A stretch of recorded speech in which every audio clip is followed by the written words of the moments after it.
بسم الله الرحمن الرحيم.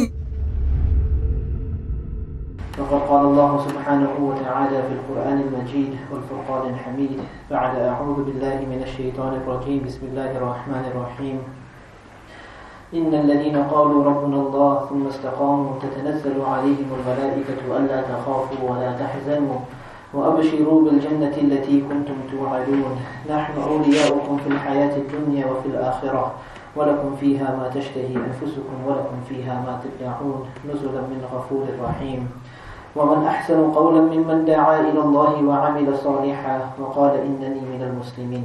صدق الله العظيم. قال النبي صلى الله عليه وسلم طوبى لرجل جعله الله مفتاحا للخير ومغلاقا للشر. وقال عليه الصلاة والسلام طلب العلم فريضة على كل مسلم ومسلمة. وقال عليه الصلاة والسلام فقيه واحد أشد على الشيطان من 1000 عابد أو كما قال عليه الصلاة والسلام. My dear respected elders, brothers and friends in Islam, Hazrat Hassan al-Bisri rahmatullahi alayhi, a very pious and famous saint, he mentions that if ilm, if knowledge was to be given a face, was to be given a description, was to be given if someone was to sit there and draw a picture of knowledge and ilm, then knowledge and ilm is so great and knowledge and ilm is so beautiful that it will outcast every single thing inside this world. It will be more beautiful than the sun, it will be more beautiful than the moon and the stars put together. Because knowledge is such a thing, when a person, he brings ilm inside his life, and he lives his life in accordance to the knowledge that he has learnt. Then through that knowledge, then his life will also become beautiful. Hazrat Mu'adh radiallahu ta'ala anhu, a very great sahabi and a companion of the Prophet sallallahu alayhi wa sallam, about whom it's come أَعْلَمُهُمْ بِالْحَلَالِ وَالْحَرَامِ. He was the most knowledgeable about halal and haram. And he used to say about knowledge that knowledge is a source of life for the hearts.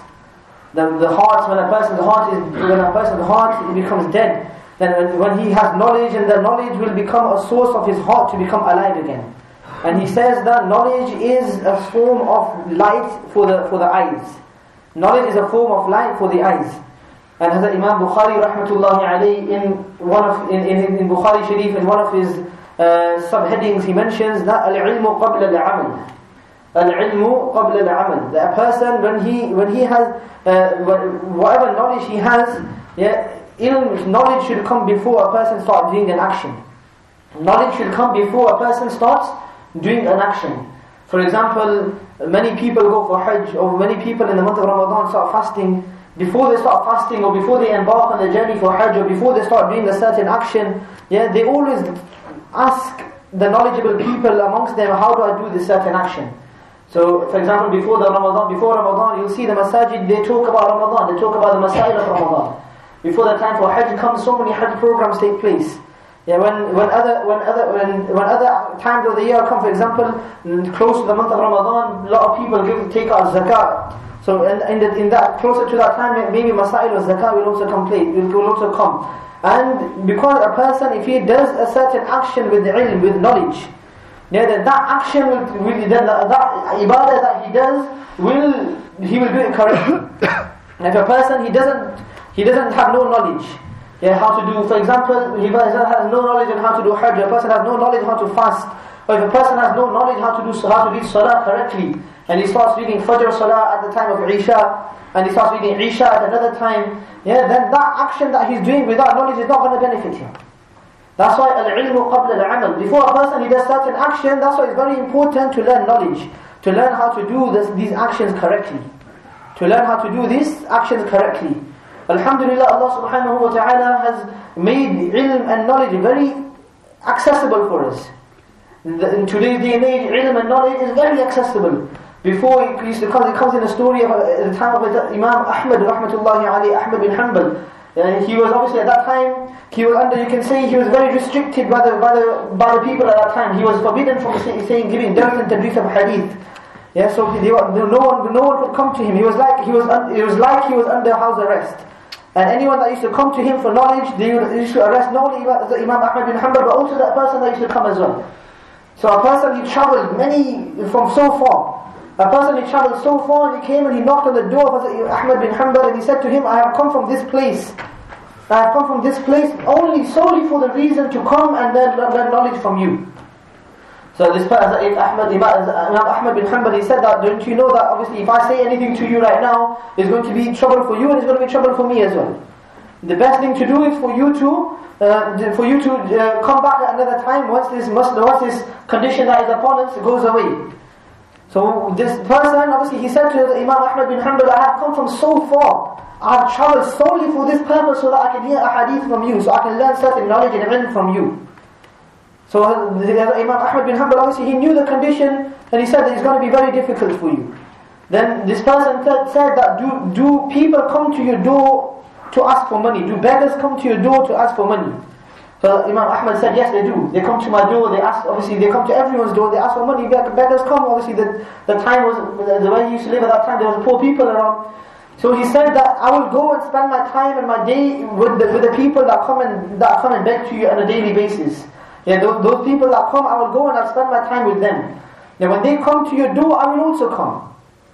And when I knock on your door and ask for ilm, when I come to your door, when instead of giving me money, when I put my shoulder out in front of you, instead of giving me money, all I want from you is to learn one hadith.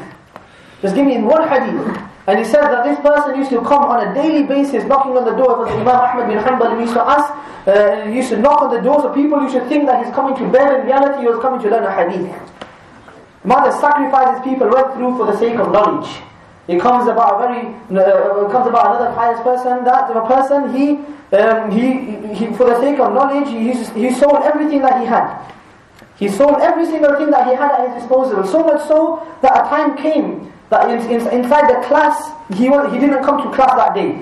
So his fellow colleagues and his ustad knew that it's very unlikely for this person not to come to class because he's gone through so much hardships already. So they went and knocked on his door. And he said to them that I have sold everything that was in my house for the sake of knowledge. Now I only had one pair of clothes left. I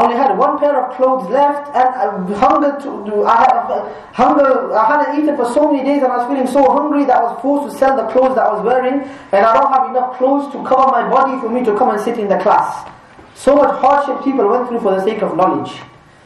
Like I mentioned earlier, alhamdulillah, through the blessing and the mercy of Allah subhanahu wa ta'ala, knowledge has been made so accessible for us today. Wherever we go, there's madarises, wherever we go, there's masajid, where dars takes place on a weekly basis, or some places on a daily basis. Yeah, madrasa takes place in so many cities. In this, alhamdulillah, the city we live in so many places. Yeah, madrasa takes, there's madaris, there's darul ulum, there's so many different things. And on top of that, the internet today, alhamdulillah, Allah subhanahu wa ta'ala has made it so easy. If a person wanted to learn knowledge, and he goes to the correct websites, and he can learn knowledge just by sitting at home in the comfort of his home. But despite of all these ways of us seeking knowledge, despite of all these ways for us, how easy it has been made for us, there's still so much ignorance and jahalat out there today. The more knowledge, the amount of kitabs that have been written. At the time when the Prophet ﷺ passed away, there was only one kitab, which is the Quran. There's only one kitab, and even that, it wasn't in a book form. Certain places, or certain Sahabi had a certain amount, another Sahabi had another amount. It was written on different places. Yeah, by the time of the Prophet ﷺ, there was only one kitab. There was only the Quran. Yes, there was a saying of the Prophet, but even that, there wasn't in book form. And today, since the time of the Prophet till today, imagine how many kitabs have been written. But at that time when there was only one kitab, ilm and knowledge was at its peak. To gain knowledge was very easy, because the people at that time, they had the value for knowledge.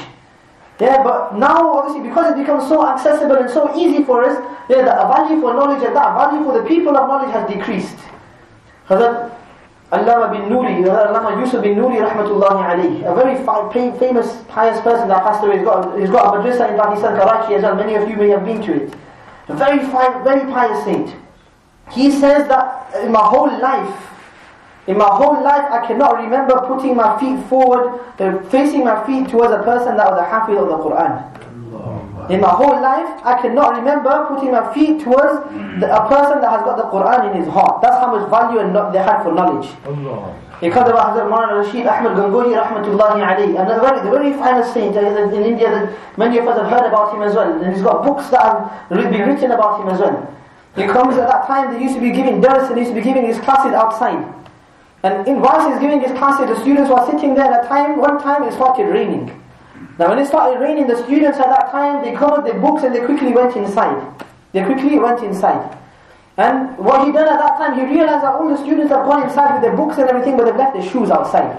And he thought, these are the shoes of those students that read Qala Rasulullah sallallahu alayhi wa sallam. These are the shoes of those students that read Quran and they read Hadith on a daily basis. He goes, how can I leave the shoes outside? And he got his shoulder, he had wrapped all the shoes up and he went and took it inside. There's so much respect that they had, not only for knowledge, but for the people of knowledge as well. And so that for the people of knowledge. And because that respect that has gone out from us, that respect of knowledge and that ahmiyat and that emphasis of knowledge has been taken away, that's why ilm has become so difficult for us to learn. And in those of us that learn it, and those of us that can acquire it, to act upon the ilm that we learn, it has become very difficult. And today, unfortunately, the thing that we have, the mentality that we have amongst us today is that knowledge is only for the youngsters to go and learn. Unfortunately, obviously, the youngsters we should all go and learn knowledge. It's there for every single person, but the mentality that we have, we rarely see a person of us that has got a full beard to go and asking to go and sit in madrasa, to go and learn certain amount of knowledge, to go and ask a question, because sometimes, for many reasons, we feel shy, or maybe whatever reason it is. Yeah, so we send the kids, and alhamdulillah, that has started and it's been going on for many years. Yeah, but it comes that knowledge is such a thing that min al-mahdi ila al-lahad, that is such a thing that we should be learning it from the cradle to the grave. You hear about certain people that they've got beards and they're pensioners in this country as well, in this city. They've got beards and they're pensioners and they're still going to learn knowledge and they're spending hours and hours in a day learning hadith and Quran. So this is, my dear respected brothers, it comes about Imam Abu Hanifa rahmatullahi alayhi. Imam Abu Hanifa rahmatullahi alayhi, that someone came and asked him one day, that how did you become such a great imam? How did you become such a great imam? So he said, whatever knowledge I learnt, he goes, I never felt shy or I never felt pride about the knowledge I learned. I used to tell every single person about whatever I learned. Anyone that used to come to me, I used to teach them, and I never felt takabbur, I never had felt shy inside my heart. How can I talk about a certain topic? Yeah, and he goes, on the contrary, whatever I never used to know. If there was a certain masla that I never knew. He goes, I never felt shy about asking any single person if he knew about it.